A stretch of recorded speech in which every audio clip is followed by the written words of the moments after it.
Good morning, honorable judges, participants, distinguished guests, ladies and gentlemen, and viewers on Money Channel. Welcome to the final round of the MAI Bangkok Business Challenge at SASIN 2015, the only global new venture plan competition in Asia. My name is Kongpan Pramod Nayutaya, and I'll be your host for today. Just a brief background. We had 48 teams from 12 countries and 3 continents submitted summary business plans. Our highly qualified first round judges chose the best 16 ventures with the best potential in terms of business viability and investment opportunities to come here to Bangkok to present their plans in full. During these past 2 days, the 16 teams have been pitching their ventures to several panels of judges who are looking for the most viable business ventures from an investor's perspective. And I must say, these judges have had a hard time. It was difficult to narrow the field down to just the 6 who are going to be presenting here today. So these 6 finalists from the 16 are going to be presenting one by one to our final round judges today, this morning. Unfortunately, there's going to be just one winner who's going to be walking away with His Majesty the King's Award, as well as prizes worth more than 25,000 US dollars. The winner will also get an automatic berth in the Global Venture Labs Investment Competition at the University of Texas, Austin, in the United States of America. And of course, this competition wouldn't be possible without the support of our generous sponsors and partners. These are the Stock Exchange of Thailand, Houston Technology Center Asia, Kiatnakin Bank Public Company Limited, Tesco Lotus, and Money Channel. So today, we're going to be looking at the 6 finalists doing their presentations. The first one will be Cricket Flowers LLC from University of Oregon, United States of America. The second team, also from the United States, is New Hope Ecotech from Kellogg School of Management, followed by ISP Inc. from Chinese University of Hong Kong. The fourth team to present today will be Eden Fresh Fruit Solution Company Limited from SASIN here in Thailand. The fifth is UMA Bioseed Cornell University from United States of America. And the last 6th team is Third Step Enterprises from Griffith University, Australia. Each of the team will have 30 minutes presentation, during which the judges may ask questions anytime after the 5 minutes have passed. The teams will get 3 time warnings, one after 5 minutes to allow for the interactive session, and then 3 minutes and 1 minute before the end. Okay. We have our timekeepers on both sides here, so please keep an eye on them. So for the audience in the room, please mute all your communication devices and refrain from leaving the room during the sessions. Before we begin, let me introduce our honorable judges. Starting from my left, Mr. John Plate, Managing Director of Sukhothai Capital Company Limited. To his left, Mr. Sopon Munyaratapan, President of VNet Capital Company Limited. And in the middle, Mr. Sid Vineyard, Founder and Chairman, Houston Technology Center Asia and Middle East. Ms. Anyarat Pornprakit, Chief Financial Officer, Jubilee Enterprise Public Company Limited. Last but not least, Mr. Andrew Stotts, CFA, co-founder of Coffeeworks, A Stotts Investment Research, and jacademy.com. Welcome, sir.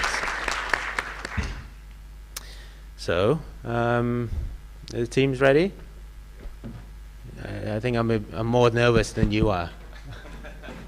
Yeah? I doubt that. Okay, so without further ado, please give a warm welcome to our first team. Team Cricket Flowers from Oregon. So the time will start as soon as you're ready, okay? Good luck. All right. Okay. Hello, my name is Charles Wilson, and I'm the founder of Cricket Flowers, and we are a food ingredient company that has a new high-performance protein powder that's made from crickets. Now, for athletes and health consumers in the market today looking for a product to either fuel their workouts or supplement their nutrition, products they'll find on store shelves contain either whey or soy-based ingredients. However, both of those consume vast amounts of resources, are highly processed, and also contain additives which are not naturally occurring. We have solved this with Plyo Powder. Plyo Powder is environmentally clean, sustainable, and provides enhanced nutrition over competing protein sources. We do this by using our main ingredient, which is a premium, fine-milled crickets, which are raised for human consumption. Now, we are already in the market getting great publicity and press, but we are going to talk a little bit more about how we're good for the environment and sustainability as well. Now, for our company, because we use crickets, we're actually 2 times more protein than what you'll actually get from beef. Now, when you're actually looking at our systems and our processes, we raise crickets in commercial-grade facilities that are high capacity, which reduces the land use requirements compared to other protein sources. And because we use crickets, they can be harvested in 5 weeks. They also use less water, less feed to create more protein. This not only saves money for our shareholders at scale, but also for future generations by reducing the resources needed to feed those future generations. Now, looking to our actual enhanced nutrition, what you see here is we have 2 times the protein than beef. We also have more calcium than milk, more iron than spinach, and contain all 9 essential amino acids, which are perfect for our athletic consumers in that high performance market. Now, once again, looking at those products I mentioned before, whey concentrate and soy protein concentrate, these are what you'll find on the nutritional labels on store shelves for those. However, when you add in ours, we're able to beat them in 7 out of 9 categories for minerals and nutrients, and this is with reduced processing and with no additional additives. This comes naturally from the cricket. Now, when we first looked for our initial market entry, we looked to the market leader in this emerging market for edible insects, and that's actually based here in Thailand. And the company is called Thailand Unique. They currently serve edible insect-based products, and while it's an emerging market over here, it's actually an untapped market in the United States. So when looking for bringing our product over to the United States, not only do we find that it was untapped, but we found that we can actually do a better thing for our future generations by actually reducing those resources used. The United States is only 5% of the world's population, but we use over 51% of the natural resources used by the other 5 leading largest countries. Now, for the US market, there's some great traction that I've been having from publicity and press from other companies that are using crickets, talking about the sustainability and the nutrition. New York Times, Outside Magazine, Business Week, and some of these have been on those 2 companies that you see on the slide as well, that are also in the sports nutrition market, but with a protein bar that uses crickets. Now, while they show consumer interest in the United States, they've also showed investor interest in the topic of investing in crickets by recently raising $1.2 million in fundraising within the last 6 months. Now, when we look for why the sports nutrition market, we have a great product market fit because of the enhanced nutrition and the performance benefits of our protein powder, which is our Plyo Powder. We also know, though, that the sports nutrition market in the United States is worth over $5.9 billion, with protein powder specifically accounting for $3.7 billion per year. Both of those markets have a compound annual growth rate of 11%, which makes this a great market opportunity for our business and for our investors. Now I'm going to turn it over to Omar Ellis, our co-founder, to talk about our value chain and defensibility. Thank you, Charles. So our value chain and defensibility strategy has 4 key elements. The first one being that our human-grade crickets are grown in FDA-approved, high-capacity farms in the United States, which is very important to our consumer. Then they're sent to our milling partner, who then mills the crickets into a fine-grain powder using a patent-pending process, which makes them to the finest grain powder available on the market and also increases the shelf life. We actually are in the middle of working an exclusive agreement to be the only vendor to be allowed to use this patent-pending product in the sports nutrition industry. We then are going to build a premier sports nutrition ingredient company. We are already currently selling in the B2C channel, and eventually we think there's a massive opportunity to go B2B in around 2018. Now we understand that individually, each one of these processes can be replicated by a competitor. However, we think that in conjunction together, that it builds a solid platform for a defensible strategy moving into the future. Our marketing strategy consists of 3 phases. The first phase is being an internet retailer. This is to keep capital costs down while we grow an extensive customer network. We've also identified that the internet retailing is the fastest growing retail channel of the sports nutrition industry. It accounts for 18.8% of that $5.7 billion. Currently, we are already selling on Amazon, eBay, Etsy, and our own e-commerce website. This shows we have been in the press recently. This is our founder, Charles Wilson, up in the top left, being interviewed on NBC. We've also been featured on national platforms such as Radio Disney. We also wrote a cookbook, and this is currently available on Amazon for all of you to buy, and also has our great granola that you've all tried. And what this does is twofold. One, it educates our customers, and two, it brings us repeat business. And finally, this is our website, and obviously we've had extensive growth in the last few months. We've had over 25,000 page views, and the best part about this is it's all organic. We haven't spent a single dollar on marketing and advertising. People are coming to us. Yes, sir. Let me ask a question just so I understand. Good presentation so far. It's too bad that Mark Cuban may be losing that money, but we'll see about whether we can make that money on this company. So let me ask you, when you look at your revenue breakdown, it's almost all coming from the protein powder, or what's the breakdown as far as, let's say, the first couple of years? Absolutely. So our revenue projections are based off some comparables in our geographical location. So being from Eugene, Oregon, we have the distinct benefit of being around companies over the last 3 to 5 to 10 years who have entered food ingredient space or other specialty foods. So our revenue models are based off those their success and what projections they've seen, and our current revenues are based off. And your protein powder nutrition is on this that you've provided here? Okay. That's correct. So this morning, I happened to pick up something that I was looking at, which is one, which is a protein powder that you're competing with, correct? This is one of the protein powders, right? That a bodybuilder. Yes, that is. And okay. I think... Well, excuse me. Sorry. Let me ask the question. Hold on one second. So then I was just comparing this one and looking at it, thinking about it from your perspective. You want the person not to buy this, but to buy your product. Is that correct? So we are not fully competing with protein, with whey protein isolate, which that is. Sorry, you just showed a... We're competing, or that's the market we're going into, but we want to differentiate ourselves based on current trends as well. Have you heard of paleo, I take it, as well, Yeah, sir? It's sure. a very popular trend, fastest growing diet in the United States. That can't be used with that diet. It also can't be used with people with dairy allergies or stuff like that. So Sorry. we come back to, this is the reason why I'm asking where the revenue is coming from. I was thinking about, I would like to replace this protein with yours. But then I was looking at the amount of protein as a part of the scoop, for instance, is we can try to normalize it. So I was looking at a scoop of about 31 grams or so of this versus a scoop that you're saying about 12 grams. The 31 gram provides about 25 grams of protein, which is about 81% of the quantity. And yours is claiming to have 63% of the protein. So the first thing I thought is, do I have to now eat even more of this protein if I want to eat yours? Because that would be a disadvantage. Yes, you would. If you're just going for protein, you would absolutely have to eat more of ours. However, you would have to eat more of theirs to get all the nutrition benefits that we add in addition. I think that's another question that I have. What evidence, you showed a chart of your nutrition benefits, but I'm not convinced that a buyer of this protein, particularly in the bodybuilding area or fitness area, is buying it for the nutrition per se. They're mainly buying it for the protein. If there's more nutrition, great, but the protein is what's actually less in this, and that's where I was comparing. So I would also add to that, you're absolutely right. However, when you take that, you're taking it in a shake. Not many other applications for that, correct? With our product, you can put it into any food that you want.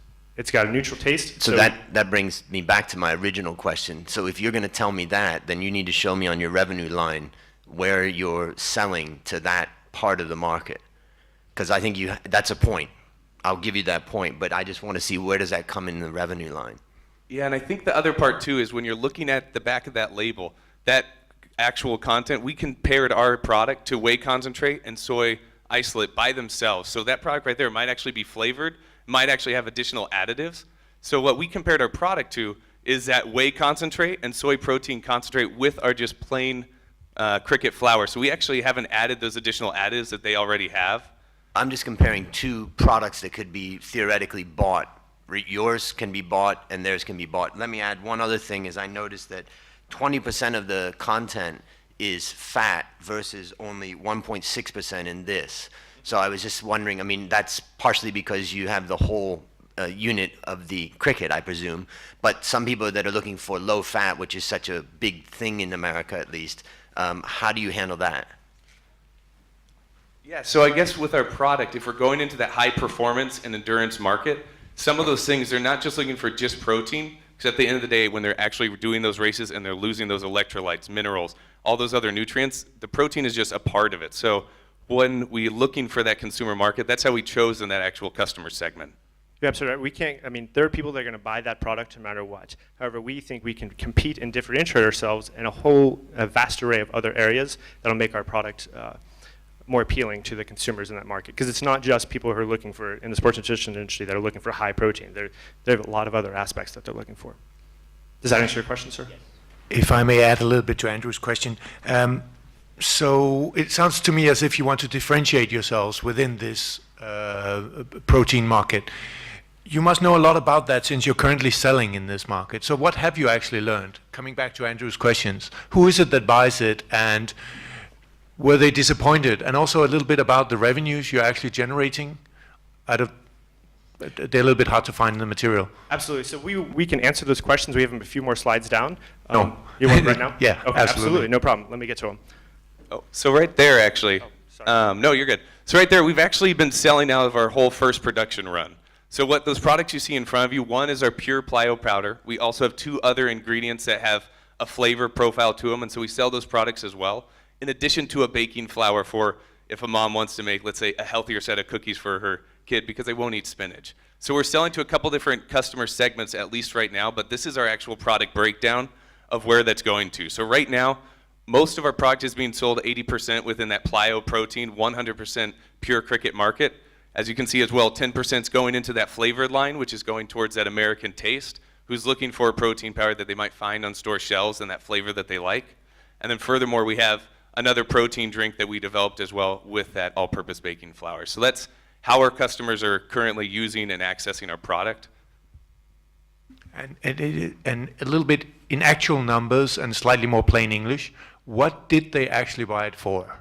Because I can see the protein drink, which would be what competes with the whey powder over here, is very small. So these 80%, how many? Is it 5 people, 10 people? I apologize. Do you have the numbers? Yes, so for our numbers, we sold to about 200 units. So basically, some of those individuals have bought 2 orders, 3 orders, and then have used them outside of it. So we really justify just on the units sold at this point. But for the actual 80%, that is that protein powder that would be like yours if we're doing the whey concentrate or soy concentrate. And that's how they used it? Yes, so they use it either for in their workouts or also as a dietary supplement because let's say if they're diabetic and they need more high protein and less glycemic index spikes, our product is perfect for that. Perhaps they can't actually have soy or dairy. Our product is perfect for that. Right. Or, yeah. And a lot of people don't like the chalky taste that whey produces anyway. So when you can able to incorporate it into a vast array of products, or a vast array of whatever they want to put it into, that's also some of the feedback we've been getting. They enjoy putting it into their foods instead of just having to take it in shake form. Yes, sir. Did you watch the program Shark Tank since you referenced it on your slide? Yes, sir. Then you know I'm going to ask some of the same questions that Mark Cuban asked your competitor. Who came up with the name Plyo powder? Plyo powder, I did, sir. Plyo powder. How about cricket flour? We chose plyo powder because one, we're marketing to sports nutrition, and two, plyo powder is short for plyometrics, which is jump training, which we felt was representative of our product, the cricket. That's why we chose that name. So you think your consumer will be familiar with what plyo means? Yes, I do. Because to me, as a consumer who has probably in the definite minority, I think you would agree, of Americans that has actually eaten crickets, it sounds like something I'd fix a crack on the wall in my house with rather than something I would ingest. Well, I think to go with that, when we first launched, we did exactly the strategy you're talking about. We actually launched with cricketflowers.com because we know that's what our customers are looking for. They're looking for a cricket flour to use, So that's where we launched our website, and that's where we have over 25,000 page views.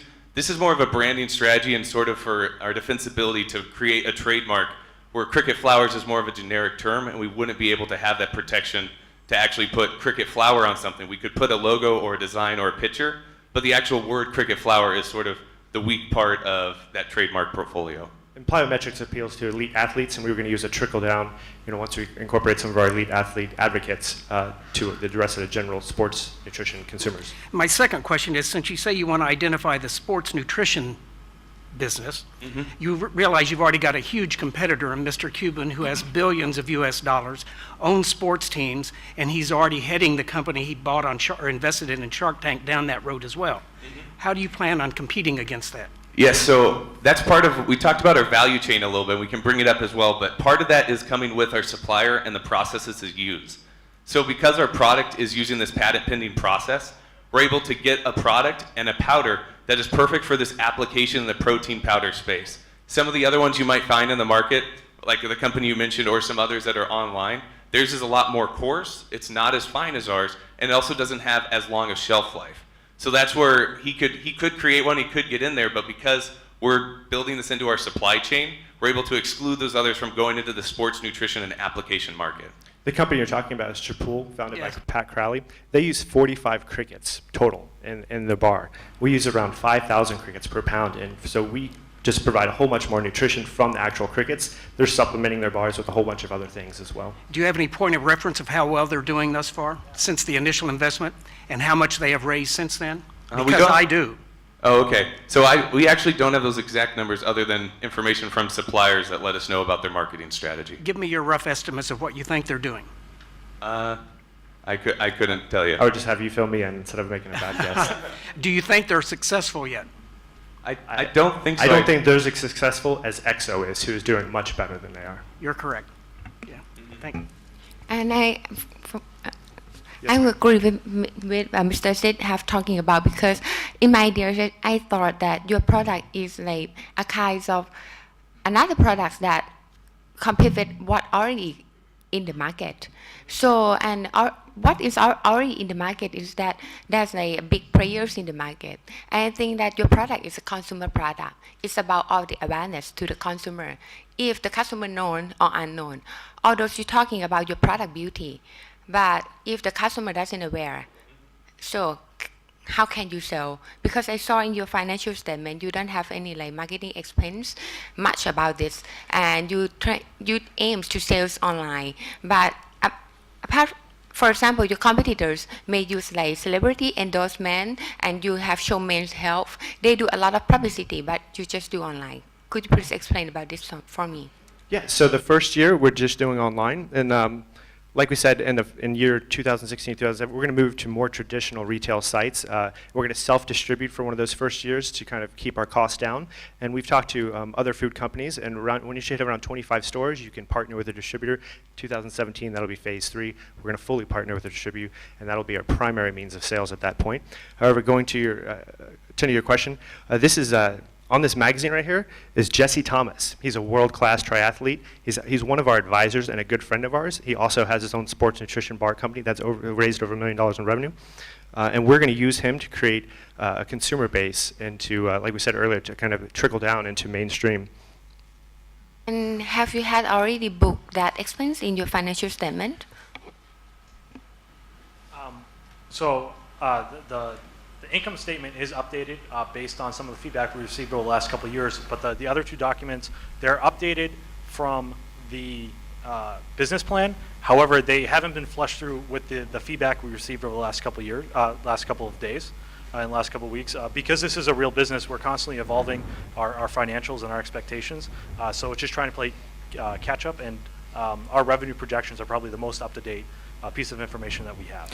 On that note, so we asked for $500,000 this year, and asked for $500,000 next year, and $1 million in a few years. Most of that money is going to be spent on building our brand and our marketing, as well as talent needs. But the majority of that money will be spent on marketing. So the figures in the pro forma income statement here is maybe not updated, right? They might not be most up to date, but I can certainly answer some of your questions. Like Omar said, with the marketing expenses, that's As you mentioned, Might not or definitely not? Let's talk about what you gave us just now. okay. Real quick, can we specify what, you're just talking about lack of marketing expenses is shown in there? Is that what you're asking, ma'am? Right. So those raises that we're asking for, if you go into our detailed financials, which you guys don't have, do go to marketing expenses. The first 500,000, 340,000 of that is going to marketing. Let me ask about the production, okay? I understand that you have to buy the powder from the milling plant, right? And the milling plant has to buy the cricket from the farms, right? Correct. That's correct. Do you have any sheets where you can show us the capacity of the farms, the insect farm or cricket farms in the United States that is approved by the FDA in the United States right now? And can you convert that to whatever sales number you project? For sure. So right now, with our capacity we're ordering, our supplier with his farmers, because he's the one who's actually sourcing out to those FDA-approved facilities, getting that supply in, his actual supply chain is able to actually support us up to 100-fold of our current operations, and that's just right now. No. I just want to see the number. You have the numbers? We don't have that multiple of how much capacity he has at this current moment. Any guess? Well, he can do over, I guess, about 5,000 to 15,000 pounds per month or per production run. So it would just be however much we're actually sourcing. But we And where are those farms? those farms are in the United States, mostly in the Midwest and in the South. But you don't have in kilograms that you can convert that products from the farms to the kilograms that you sell, or pounds or whatever. Well, I think the question is, it's how much we're asking for. I mean, they're only going to scale as fast as we're requesting it from them. But I don't think that's easy because you need FDA approval, right? Well, they already have FDA approval. Yeah, but scalability may be the issue. Yeah, at least right now they have, I guess it would be about, my kilograms aren't the best, would be, at least right now if we were to put an order in, they could actually fill that order with cricket sourced from FDA-approved facilities up to that 5,000 pounds per production run. So that's at least as much information as we have right now. And what if they have a fire? Where will you go for the supply? Let's say you got a big order and they had a fire, they were incapacitated. Where would you go next? So there are other companies that we are actually on friendly terms with. One of them is Aspire that we can go to. They have FDA approval? Yes. Okay. Let me ask a question. I'm going to explain where I think why I'm questioning whether I would put my money in this. You're asking for way too much money, and I think we should be able to put in less than Mark Cuban did for that one. That was 50,000. You're asking for 500,000 plus more and more and more.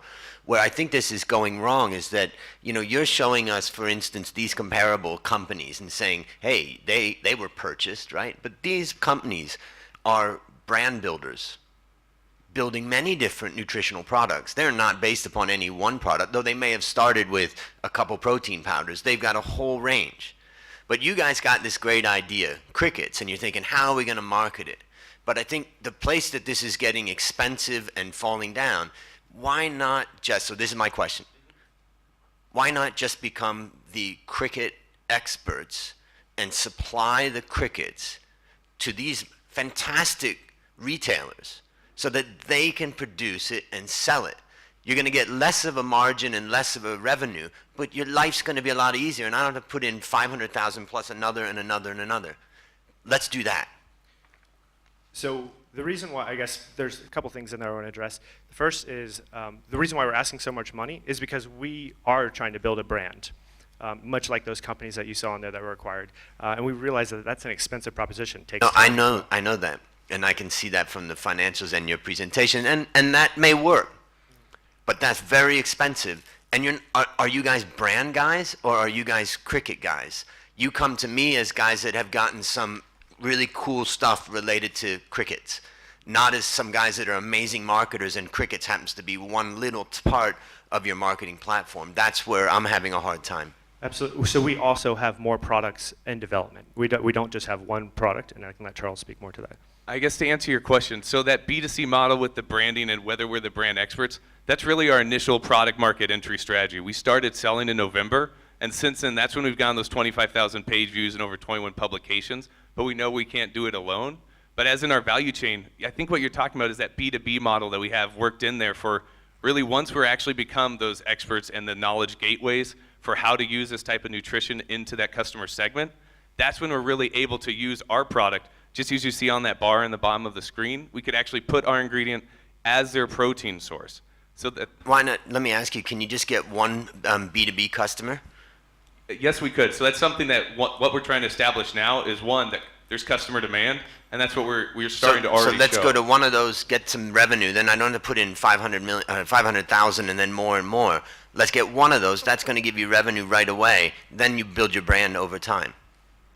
And I think what we've heard from some of our investor advisors is just, we don't want to be seen as an actual commodity. We don't want to be seen as just a generic whey protein that gets put into any bar. We want something where we can actually make that premium when we actually distribute to those B2B channels. So some of that premium has to come from establishing the validity of our business with the customers being the knowledge gateway for this customer segment. You watched the program, you said Shark Tank, so you should remember, how much equity did Mark Cuban get for a $50,000 investment? So I think he got about 25 to 35%, I believe, equity.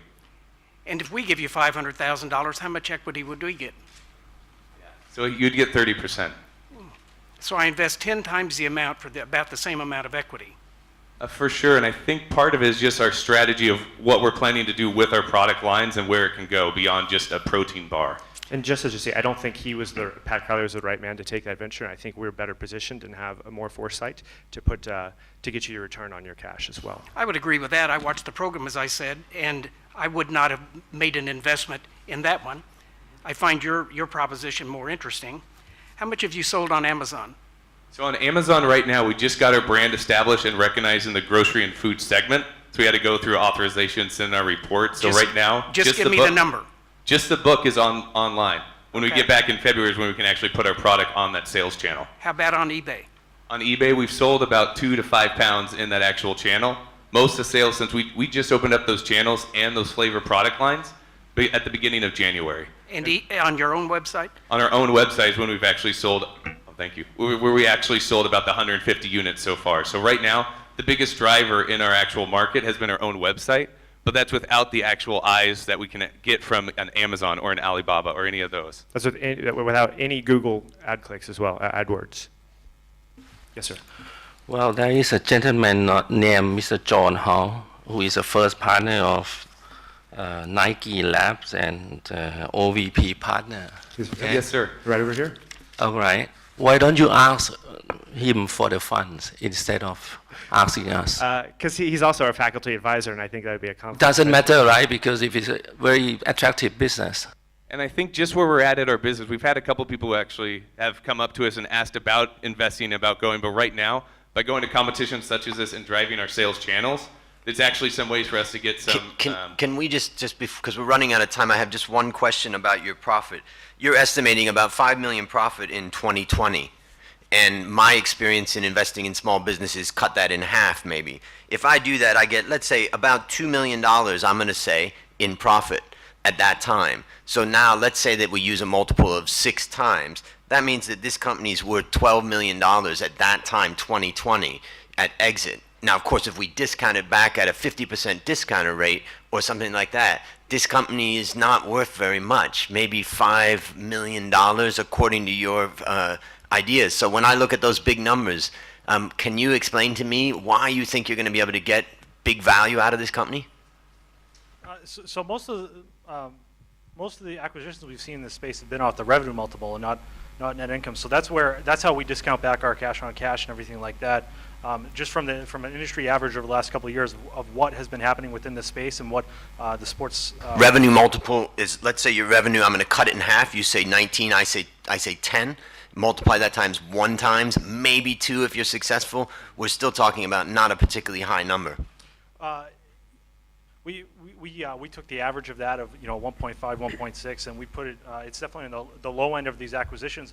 But based on so a company that we've seen a couple times play in the space in acquiring companies is Glanbia, which is a Irish cheese and sports performance ingredient nutrition company.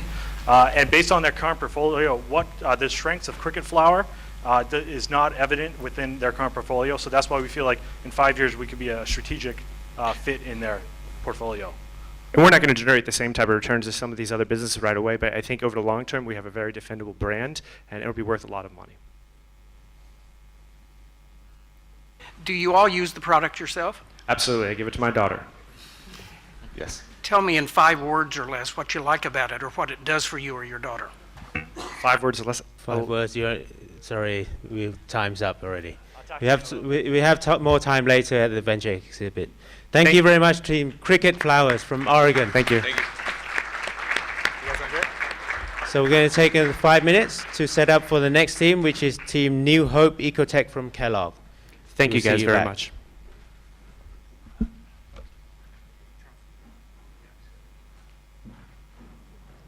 นั่นแหละครับคือการนำเสนอแผนธุรกิจของทีมแรกในวันนี้นะครับนั่นคือทีม Cricket Flowers LLC จากมหาวิทยาลัย University of Oregon นะครับจากประเทศสหรัฐอเมริกานะครับและวันนี้เราได้รับเกียรตินะครับจากอาจารย์แพรพิรม Sustainability Manager นะครับจากสถาบันบัณฑิตบริหารธุรกิจสศิลป์แห่งจุฬาลงกรณ์มหาวิทยาลัยนะครับสวัสดีครับผม สวัสดีค่ะ จากการอีก1 ปีนะครับ ค่ะ เป็นไงบ้างครับดูเหมือนว่าทีมนี้เนี่ยจะโดนคณะกรรมการเนี่ยโอ้โหดูเดือดมากเลยตั้ง ค่ะ คำถามเยอะแยะมากมาย ถ้าทีมแรกโดนอย่างนี้ก็คงจะโดนทุกทีมนะคะ ครับสนุกนะฮะ ใช่ค่ะ ทีมนี้น่าสนใจนะคะ เพราะว่า ครับ เป็นจิ้งหรีดบ้านเรานี่เองนะคะ ขายผงจิ้งหรีดซึ่งเป็นโปรตีนที่ดีสำหรับนักกีฬามากๆเลยค่ะ มันแปลกไหมฮะสำหรับวัตถุดิบที่เป็นจิ้งหรีดแล้วก็นำมาต่อยอดธุรกิจในครั้งนี้ ใช่ค่ะ คนส่วนใหญ่คงยังคิดว่ายังแปลกอยู่นะคะ ซึ่งแพรเองก็พยายามที่จะบอกตัวเองว่าจริงๆแล้วมันปกติแล้ว เพราะว่าตอนนี้เท่าที่เขาเล่าให้ฟังเนี่ยคือนักกีฬาที่ต่างประเทศเนี่ยเขาต้องการโปรตีน ครับ จากอย่างอื่นนะคะที่ไม่ใช่ถั่วเหลืองอะไรอย่างเงี้ยค่ะหรือว่าจากเวย์โปรตีนนะคะซึ่งอันนี้ก็เป็นอะไรที่